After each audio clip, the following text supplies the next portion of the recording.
Bom dia, segundo ano, como estão todos? Espero que vocês estejam bem. Hoje eu vou começar o vídeo. O tema da aula de hoje é esferas, tá? A gente vai para a tela do computador daqui a pouco.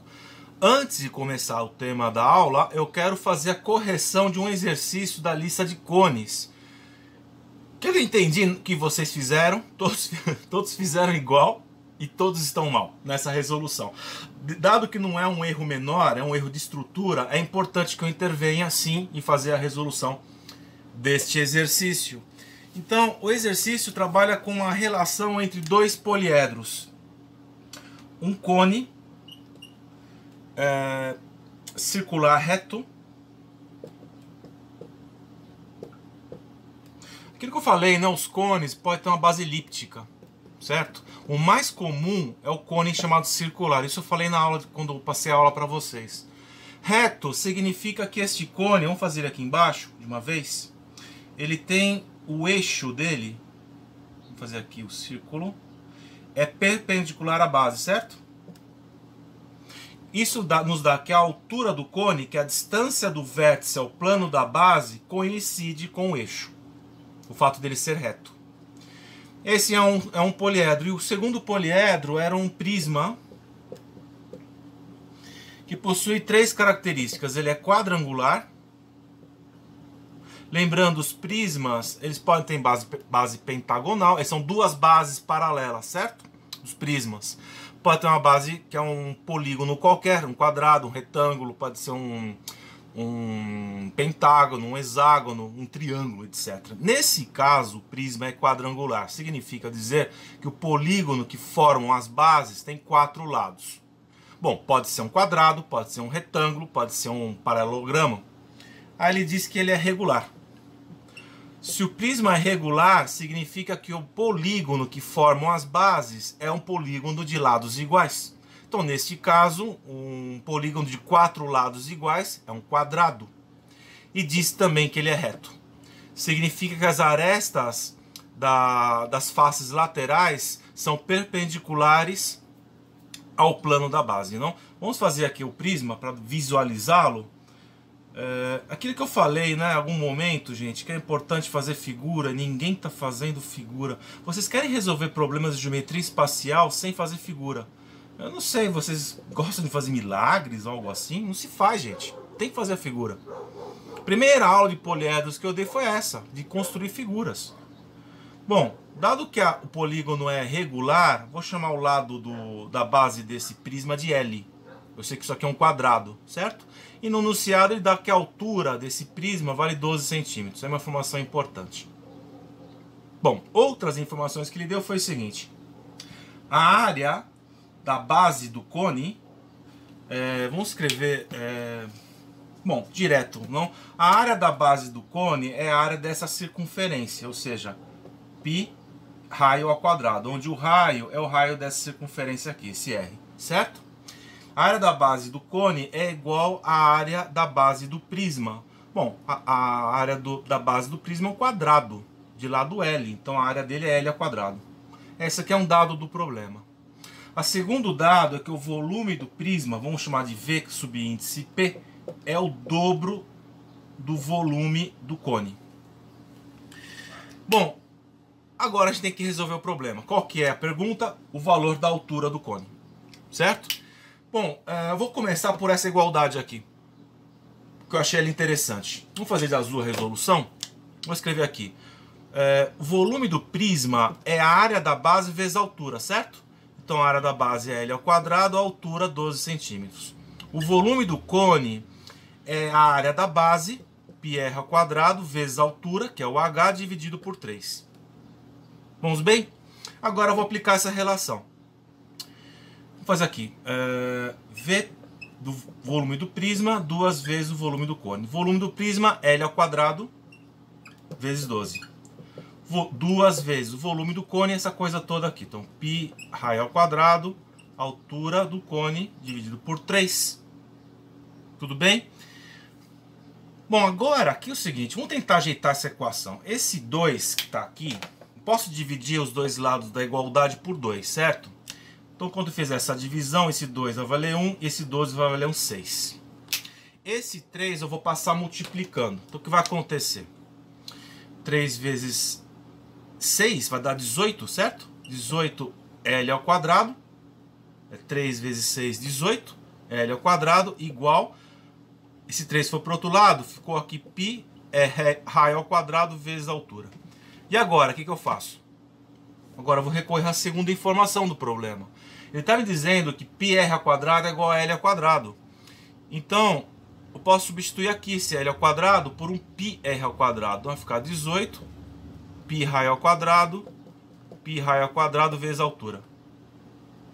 Aí corta isso aqui. Quer dizer, nem sei o valor do raio da base. A altura, 18 centímetros. Deixa eu confirmar aqui.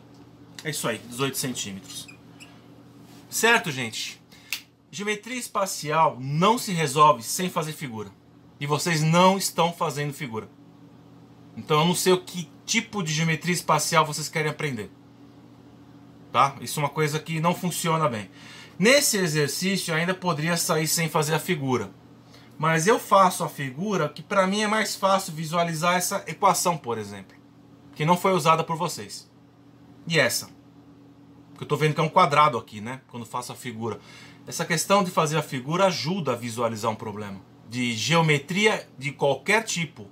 Geometria espacial mais ainda. A razão do porquê eu estou usando o computador para fazer as aulas de geometria espacial é porque as figuras são mais elaboradas. É mais difícil fazer em quadro.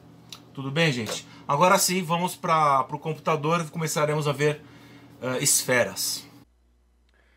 Bom, segundo ano, vamos começar o tema da aula de hoje, que é esferas. Eu inicio a aula com essa imagem bonita que eu encontrei na rede, que é a imagem de uma bolha de sabão. E como vocês bem podem ver, ela tem a forma esférica. Certo? Eu menciono essa imagem porque a esfera, como disse na aula anterior, o cone é dos poliedros o mais importante, porque ele gera 4 curvas importantes. A partir do cone eu faço a circunferência, faço a elipse, parábola e hipérbole. Isso é um tema do terceiro ano, que vocês vão ver no ano que vem. Agora, a esfera é a mais interessante de todos os sólidos que vimos, não? Porque ela é a forma geométrica de menor energia, que é necessária menor energia para ser realizada. Por isso que a bolha de sabão tem a forma de uma esfera. Em outras palavras, se a natureza quisesse fazer bolhas de sabão na forma de cubos ou na forma de tetraedros, ela teria que gastar mais energia para isso. Certo? Da mesma razão é o porquê os planetas têm forma esférica. Eles têm forma esférica porque é a forma de menor energia. É claro que os planetas vão obter essa forma a partir de um processo completamente diferente da bolha de sabão, que é um processo chamado equilíbrio hidrostático. Mas, a partir desse processo físico, o planeta vai adquirir efetivamente uma forma aproximadamente esférica, porque é a forma de menor energia. Por isso que os planetas não têm forma de cubos, nem formas de octaedros, etc. Não? Outro exemplo é uma gota d'água em gravidade zero. Não sei se vocês chegaram a ver algum vídeo da Estação Estelar Internacional. Você vê que a gota d'água tem uma forma que tende a ser esférica quando está no ambiente de microgravidade ou gravidade zero. Certo? É isso. A esfera ela tende a se distribuir a superfície ou a matéria de uma maneira uniforme no espaço. Deixei escrito o que eu acabei de dizer. Na natureza, a forma esférica é aquela que necessita menor energia para se formar, ou seja, é a forma mais econômica que existe. Bom, vamos entrar agora um pouco mais no âmbito geométrico. Como é que eu posso construir uma esfera? Ela é um sólido geométrico obtido através da rotação de um semicírculo. Veja, semicírculo, não semicircunferência, certo? O círculo é espera um minutinho.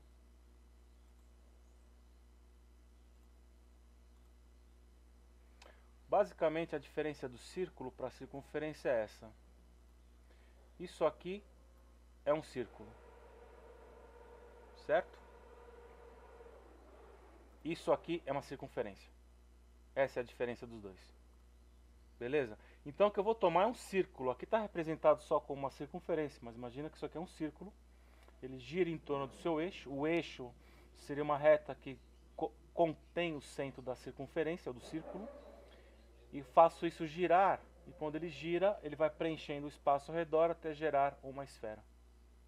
Certo? Outra forma de definir uma esfera é encontrar um ponto P no espaço. Suponha que esse pontinho vermelho é um ponto P. E tomamos uma certa distância R, que é esse R que está aqui, que definirá o raio da esfera. A esfera, nesse caso, será o conjunto de pontos tais que sua distância ao ponto P seja menor ou igual à distância R. Ou seja, se eu tomo no espaço todos os pontos cuja distância é igual a R ou menor que R, então todos esses pontos unidos formarão uma esfera, que seriam os pontos verdes dessa figura. E os pontos amarelos, cuja distância é maior do que R, estariam fora da esfera. Ou seja, a esfera basicamente é um círculo projetado em 3 dimensões, certo? Tal qual está nesse desenho que é uma chamada esfera de revolução. Bom, as partes da esfera, vamos ver, superfície esférica. A superfície é formada pelos pontos que estão distantes do centro na mesma medida que o raio. Esta é a superfície dela. Todos os pontos que têm a distância ao raio será a superfície esférica. Eu tenho os hemisférios, ou seja, no caso, se eu corto a esfera com um plano que contém o centro dela, eu vou dividir a esfera em duas partes, como quem divide uma laranja pela metade, certo? Aí eu tenho 2 hemisférios. Você vê que a palavra hemisfério se usa muito em geografia também. Vamos ver que tem muita coisa, muitas características geométricas da esfera que foram estendidos também para a geografia. Acabo de ver que está tudo espanhol aqui. Acho que dá para entender, né? É cada uma das partes em que fica dividida a superfície esférica por um plano que passa pelo centro da esfera, chamado plano diametral. A cunha esférica, aqui saiu em português, que bom, não tinha reparado, desculpa. A cunha seguinte é o gomo de uma laranja, tal qual. Eu tomo a ideia da esfera de revolução, em vez de dar a volta de 360 graus, eu dou a volta de um ângulo menor, suponha 15, 20 graus. Tá? Isso gera a cunha esférica, que seria um pedaço dela, uma fatia da esfera. A cunha esférica é a região que está entre 2 semicírculos ligados ao eixo de rotação. Pode ser comparado ao gomo de uma laranja, como mencionei agora há pouco. Eu tenho fuso esférico, ó, de novo a geografia aqui, ó, certo? Essa palavra fuso vem da geometria. O fuso esférico basicamente é a cunha esférica, só que eu só vou pegar a superfície dela. É uma parte da superfície da esfera que é obtida através do giro de uma semicircunferência. Não está falando de semicírculo, vejam. Aqui falou de semiciclo, tá vendo a diferença que eu mencionei agora há pouco. No caso, uma semicircunferência é um ângulo entre 0 e 2π, ou seja, entre 0 e 360 graus. Podemos comparar o fuso esférico com uma parte da casca de uma laranja, certo? Cortada de uma extremidade à outra.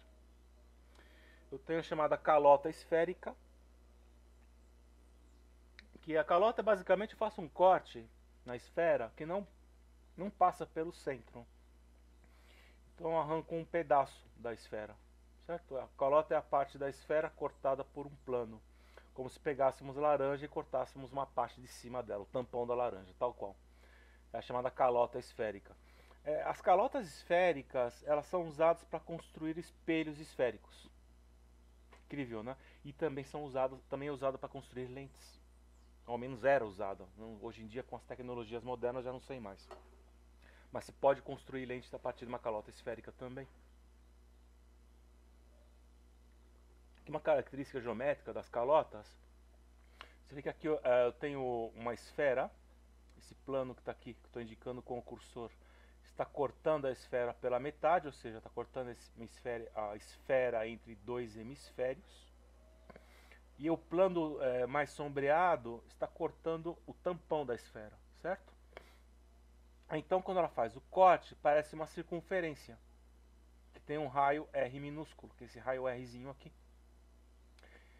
Se eu tomo a distância do centro dessa circunferência até o centro da esfera, aparece uma nova dimensão, que é o D. Esse D aqui vai ser o cateto de um triângulo retângulo que se formou aqui, certo? Esse ângulo aqui é reto, porque a distância do centro do círculo de secção transversal da esfera até o centro dela. Aqui no caso os dois planos são paralelos, para que isso ocorra. E o R é o raio da esfera, que vai ser a hipotenusa desse triângulo. Ou seja, assim que aparecem triângulos, não, dentro de uma construção espacial de esferas. Claro que eu posso aplicar Pitágoras nesse caso. Eu tenho os polos da esfera também. Vocês viram que a esfera, nessa primeira figura, eu tomo o eixo, certo? Que é uma reta que toca o centro do semicírculo e faço ela girar. Não? Os polos estão associados a esse mesmo eixo.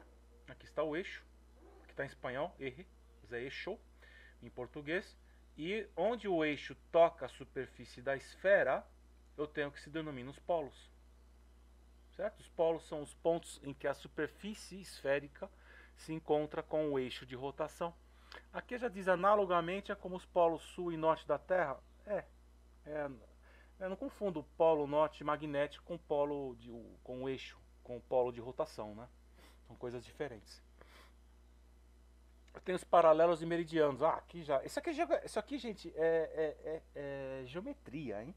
É que a geografia toma esses valores, toma esses conceitos da geometria. Os paralelos. Tá aqui o paralelo, né? O paralelo é uma circunferência na superfície esférica formada por planos perpendiculares ao eixo de rotação. Ou seja, eu faço um corte, tipo aqui. Quando faço esse corte, essa linha em que o plano cortou a superfície da esfera é um paralelo. Essa outra linha de baixo também é paralelo. Certo? Nessa figura seria aqui, está indicado o paralelo. E o meridiano é uma circunferência na superfície esférica formada por uma intersecção de um plano que contém o eixo de rotação. Aqui está o eixo de rotação. Então, o meridiano, eu corto a esfera contendo o eixo de rotação da esfera. Você vê que essas definições surgem a partir da ideia do eixo de rotação, ou seja, de uma esfera de revolução. O eixo é importante. É claro que uma vez que a esfera está construída, ela não tem polos. Imagina uma bola de tênis na mão de vocês. Digam onde é que está o polo. Vocês não vão poder dizer. Os polos aparecem a partir do eixo de rotação. O eixo de rotação aparece quando formamos a esfera. Então está associado a essa rotação que gera a esfera, a partir do eixo, certo? Então aqui eu tenho os polos, o paralelo e o meridiano são definições consequentes do eixo da esfera, certo? Aqui eu coloquei outra figura, o equador, você vê que o equador é um paralelo, mas é um paralelo especial porque ele divide a esfera em duas partes iguais, ou em dois hemisférios. Como eu falei aqui dos hemisférios, cadê? Aqui. Essa linha vermelha seria o equador. Tá? Paralelos são as linhas que cortam o eixo num plano. Perdão, que cortam o eixo de maneira perpendicular a ele. E os meridianos são os cortes que contêm o eixo completo. Aqui uma vista de cima de um dos polos, como se veria. É muito parecido ao globo terrestre, não? Os paralelos são esses círculos que estão aqui. Estou indicando com o cursor. São círculos concêntricos, quando eu observo desde o polo. E os meridianos são essas linhas que cortam, que vão de um polo até o outro. Tem uma vista lateral. Essas linhas seriam os paralelos. E estas aqui são os meridianos. Certo? É claro, não vou poder deixar de mencionar a geografia. Aqui estou quase na porta dela, não? Aqui basicamente os meridianos são chamados longitudes e os paralelos é latitudes. Aí começa a contar os paralelos a partir do 0 graus no equador até chegar no polo a 90 graus. Então 90 graus para cima, 90 graus para baixo. Então de um polo ao outro forma 180 graus. Certo? Pensando nos polos a partir dessa figura, não? Então o Equador estaria por aqui. Então dessa posição até o polo oposto dá 180 graus. Aqui são as linhas paralelas, que seriam são os paralelos precisamente, são as latitudes, não? E as longitudes seriam os meridianos. Certo? Aqui você vê que tem 0 graus, o 0 graus, eu deixei aqui embaixo, ó. O 0 graus passa bem em Londres, na Inglaterra, vocês devem saber disso, né? Em Greenwich. Por que passa em Londres? Porque foram os ingleses que fizeram esse mapa, essa distribuição, século XIX. Nessa época eles dominavam o mundo. Aqui tem outra figura distinguindo os meridianos dos paralelos. Os paralelos sempre são ciclos concêntricos, não? Os meridianos são linhas que comunicam um polo ao outro. Bom, voltando para a geometria, a área da esfera é dada por essa expressão, 4πr². Não vou poder demonstrar essa fórmula, porque de novo ela utiliza cálculo diferencial integral, que é uma demonstração que se faz no ensino superior, de algumas áreas do saber, não? Eu peguei um exemplo aqui, suponha que tem uma esfera de 60 centímetros. Qual que seria a área da superfície dela? Então, se o diâmetro é 60 centímetros, o raio vai valer 30. Cuidado, aqui é raio, né? Certo? Então, a área vai ser 4π vezes o raio ao quadrado. 4π vezes 30 ao quadrado, 900. Então, a área seria 3.600 π centímetros quadrados. O valor de π vocês não precisam saber de memória. O examinador de alguma prova, um vestibular, um concurso qualquer, que apresente um problema que involucre o π, ele tem que dar o valor. Considere π igual a 3 ou π igual a 3,1, aí depende do que ele peça, tá? É claro que se eu tomo nada mais, como eu disse aqui em cima, aqui, certo? O fuso esférico, que é só a superfície, a área de uma parte da superfície da esfera, eu posso resolver esse problema de forma simples a partir de uma regra de 3. Certo? 4πr² é a área correspondente a 360 graus. Então a área de um fuso corresponderia a um ângulo alfa. Então multiplico em cruz, então a área do fuso é 4πr², dividido por 360 graus, vezes alfa. Aqui o alfa tem que ser dado em graus. É claro que ele pode dar o alfa em radianos. Aí coloca vezes 360, coloca aqui 2π, e o alfa põe em radianos. O importante não é mais que esses 360 graus e esse alfa estejam na mesma unidade de medida. Tá? O alfa está aqui, ó. É o ângulo que definiria o fuso. Estão vendo? Aqui o fuso esférico. O arco equatorial é como uma referência, não? E o eixo aqui, ó, da esfera sendo representado, não? E o raio seria a distância do centro até qualquer ponto da superfície da esfera.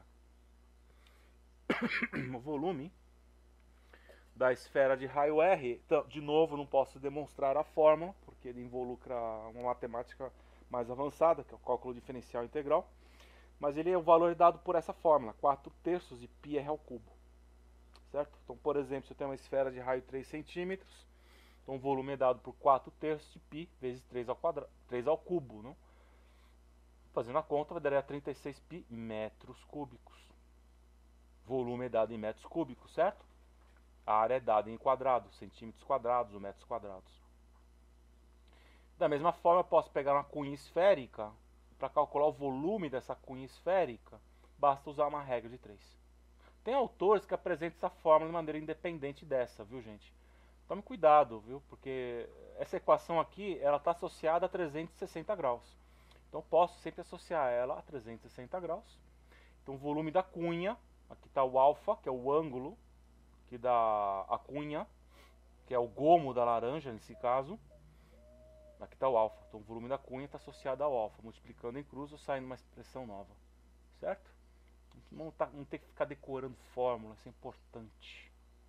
Aqui algumas características especiais, que as esferas normalmente não aparecem sozinhas, nos problemas de concurso. aqui eu peguei uma esfera e deixei ela inscrita ao cubo, ou seja, ela está dentro do cubo. O que significa dizer que os planos do cubo, que são 6 faces, não? O cubo tem 6 faces, tangenciam a superfície esférica. De modo que se eu tenho essa esfera inscrita no cubo, e tomo o cubo em minhas mãos, e movo o cubo, a esfera não vai se mover. Ela não tem nenhuma folga com respeito às laterais do cubo. Quando é assim, o que acontece? Aqui eu estou representado o raio da esfera em R, e aqui eu tenho que esse R é igual aqui em cima o R, certo? No caso, sendo um cubo, o diâmetro da esfera vai ser igual ao valor da aresta do cubo. Dá pra ver isso? Esse modo aqui eu já não gostei, porque tem que ficar... Pera aí, deixa eu fazer isso aqui rapidinho. Quer dizer, daqui até aqui, certo? Eu teria o diâmetro da esfera, e esse diâmetro é igual à aresta do cubo. Certo? Isso é um macete para resolver esse tipo de problema. Tá? E esse ponto em que a esfera toca o plano da face do cubo, essa distância aqui, vai ser a metade da distância da diagonal do quadrado aqui, da face lateral. O diâmetro da esfera é igual ao lado do cubo. Quer dizer, pode-se tirar várias relações aqui dentro. Tá? A mais importante que eu vejo é essa, do diâmetro ser igual à aresta do cubo. Não? Eu posso ter um cubo inscrito a uma esfera, não? Ou como eu escrevi aqui, a esfera circunscrita ao cubo. Nesse caso, o diâmetro da esfera, que está aqui representado em azul, vai ser igual à diagonal do cubo. É claro que nesse caso, as faces do cubo não tocam a esfera. Quem vai tocar a esfera são os vértices do cubo. Então, esse vértice toca a esfera, esse vértice toca a esfera, dado que está inscrito e dado que o cubo é um poliedro regular, todos os vértices dele vai tocar a esfera. Então a diagonal maior dele, essa diagonal aqui, ela é igual ao diâmetro da esfera. Tem aqui outro caso que é uma esfera inscrita a um cilindro, certo? Aí você tem que o diâmetro, aqui de novo, a esfera toca tangencia as duas bases do cilindro, e dado que o cilindro aqui é um círculo, toda a lateral a linha do equador da esfera vai tocar a lateral do cilindro, certo?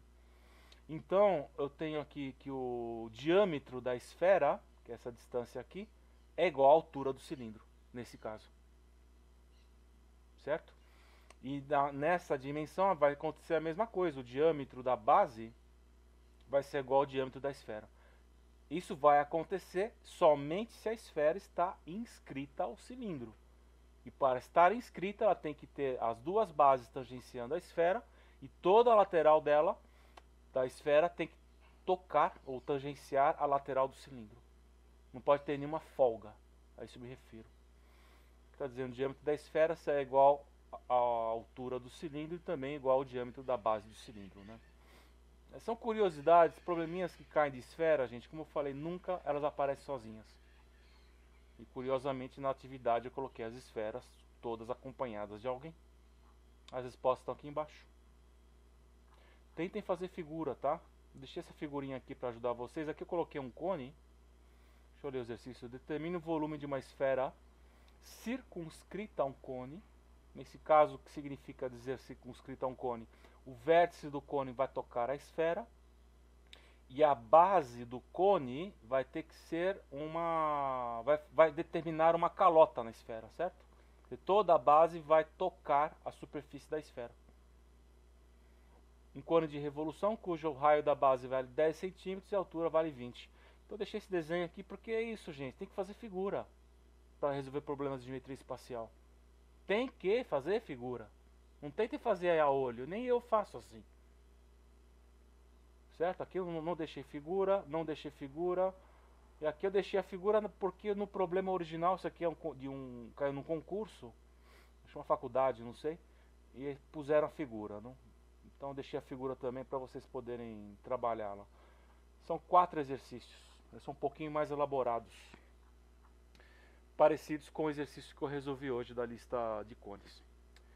Belezinha, gente? É isso então. Espero que todos tenham uma boa semana. Se tiverem dúvidas, não deixem de buscar, por favor. Estarei subindo o vídeo amanhã, na segunda-feira. E é isso, gente. Boa semana então e até a próxima. Tchau.